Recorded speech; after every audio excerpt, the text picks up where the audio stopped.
el Señor, vamos a empezar a ver de acá hasta fin de año las doctrinas de la gracia.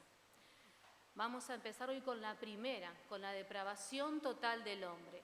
Son los 5 puntos del calvinismo enseñada por hombres piadosos que sintetizaron en 5 declaraciones teológicas todo el consejo de Dios. La primera es la que vamos a ver hoy, la corrupción radical del hombre o depravación total. La segunda, elección incondicional. La tercera, expiación limitada. La cuarta, llamamiento irresistible. Y la última, la perseverancia de los santos. Estas doctrinas las debemos considerar amalgamadas, juntas, unidas, como eslabones de una cadena. ¿Por qué? Porque cada una va a depender de la otra y cada una declara la forma en que Dios salva a los hombres. Para conocer la depravación total del hombre, nos tenemos que hacer una pregunta hoy. ¿Cuál es la condición del hombre y la mujer antes de creer y recibir el Evangelio de nuestro Señor Jesucristo? Entender la depravación total del hombre no solo es importante para comprender cuán caídas estábamos y ver la grandeza de nuestro Señor Jesucristo en la cruz del Calvario, sino porque entender esta doctrina es el camino para entender las demás doctrinas, porque nadie puede salvarse a sí mismo, ni tomar la decisión de ir a Dios, porque si usted y yo tenemos vistas defectuosas, deficientes en cuanto a nuestro pecado y nuestra condición, buscaremos soluciones erróneas para con nuestra vida. Las voy a invitar a abrir en el Evangelio de Romanos, en Romanos capítulo 3, versículo del 10 al 12. Dice la palabra del Señor: como está escrito, no hay justo ni aun uno, no hay quien entienda, no hay quien busque a Dios. Dice, todos se desviaron, a una se hicieron inútiles. No hay quien haga lo bueno, no hay ni siquiera uno. Podemos sentarnos. La palabra de Dios nos hace hoy una radiografía de nosotras. Es un diagnóstico certero de nuestro corazón que revela la ignorancia y la independencia en relación a Dios, que refleja nuestra pasada manera de vivir sin Cristo y sin Dios en el mundo. Y además revela nuestro problema, que todas pecamos y no hemos alcanzado la gloria de Dios. En esta condición éramos incapaces de creer en el Evangelio de Jesucristo porque estábamos muertas a las cosas de Dios. Pero para poder decirles qué es la depravación total del hombre, les tengo que decir lo que no significa. No significa que el hombre sea todo lo malo que puede ser. Nuestros amigos, vecinos e incrédulos, e incluso Hitler, miren lo que les digo, no alcanzaron todo lo malo que podían ser. Es decir, no son tan malos como podrían ser, no son tan malos como otros, pero escucha bien, todos son pecadores. Tampoco significa que todos los hombres sean incapaces de hacer algún bien hacia su prójimo. Todavía vemos reflejado un amor de los padres hacia los hijos, de los hijos hacia los padres. Esto refleja lo que Jesús dijo en Mateo 7:11. Pues si vosotros, dijo, siendo malos, sabéis dar buenas dádivas a vuestros hijos, ¿cuánto más vuestro Padre que está en los cielos los dará a los que pidan? Sin embargo, escuchemos bien, esto no quiere decir que el hombre sea bueno, sino que Dios, en su misericordia, restringe su maldad. ¿Cómo lo hace? Mostrándole la ley escrita en nuestros corazones. Romanos 2:15 dice que Dios nos juzgará por nuestra conciencia, porque ella nos va a acusar o nos va a defender. Y esa conciencia que Dios nos dio es como ese juez que nos dice qué es correcto y qué es incorrecto, qué es lo bueno y qué es lo malo.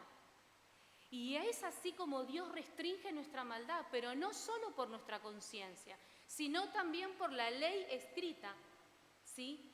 en nuestros corazones y en toda la Biblia, de tapa a tapa, sus mandamientos, sus decretos, nos dicen cómo debemos vivir de acuerdo a su estándar de vida y no al nuestro. Entonces podemos decir que nosotras podemos reconocer la voluntad de Dios, porque Él siempre nos ha dado a conocer. Entonces, ¿qué es la depravación total del hombre? La Biblia presenta al hombre como un ser pecador, que se rebela constantemente contra la ley de Dios, como alguien que no quiere ni puede cambiar la condición en la que se encuentra. La depravación total del hombre es la corrupción y la contaminación del pecado en el hombre. Esto hace hincapié en el impacto devastador que hace el pecado para con nuestras vidas y que muestra tres conceptos relacionados que se los voy a decir: el terrible estado de la humanidad redimida, incapaz de glorificar a Dios y sin despropósito alguno de hacerlo. El primer concepto es que el pecado ha contaminado y corrompido todos los aspectos de la persona. En esta corrupción no hay parte del hombre ni de la mujer que escape. Incluye su alma y su cuerpo. Hermana, mujer que estás hoy acá por primera vez, tus facultades han sido profundamente afectadas por el pecado. Tu intelecto, tu mente, tus emociones, tu corazón, tus acciones estaban completamente controladas por el pecado y bajo su influencia. Si usted en su casa sigue leyendo el capítulo 3 de Romanos, del versículo 13 hasta el 18, va a ver cómo el pecado ha afectado cada parte de la persona. Entonces podemos decir que no hay ninguna persona buena ni recta en el mundo. El Señor dice en Tito 1:15, en la segunda parte del versículo: mas para los corrompidos e incrédulos, dice, nada les es puro, pues su mente y su conciencia están corrompidas. El segundo aspecto que hace la depravación en nuestras vidas es que éramos totalmente incapaces de agradar a Dios por nosotras mismas. Por nuestra condición, tu voluntad y mi voluntad no estaban libres. Permanecían bajo la maldición del pecado, motivada por principios incorrectos. Éramos incapaces de amar a Dios y no teníamos ninguna habilidad de hacerlo. Efesios 2:1 dice: vosotros que Cristo nos dio vida, a vosotros cuando estábamos muertas en vuestros delitos y pecados. Tampoco nadie puede ir a Dios, a menos que Él nos traiga. El Señor dice en Juan 6:44, nadie, dijo Jesús, puede venir a mí a menos que mi Padre que me envía lo traiga. Y en nuestro versículo que leímos dice, no hay quien busque a Dios. Vemos claramente que todos nos hemos desviado, nos hemos descarriado. Isaías 53:6 dice, todos nos descarriamos como ovejas. Dice, cada cual se apartó de su camino. Y aparte no hay nadie que haga lo bueno. Tito 1:16 lo dice, todos hacíamos lo malo ante los ojos de Dios. El último aspecto dice que todos somos concebidos y nacemos como pecadoras. Esto quiere decir que tú y yo hemos nacido en pecado, porque hay una corrupción radical, que es el pecado de Adán y Eva, que Dios imputó a toda la humanidad.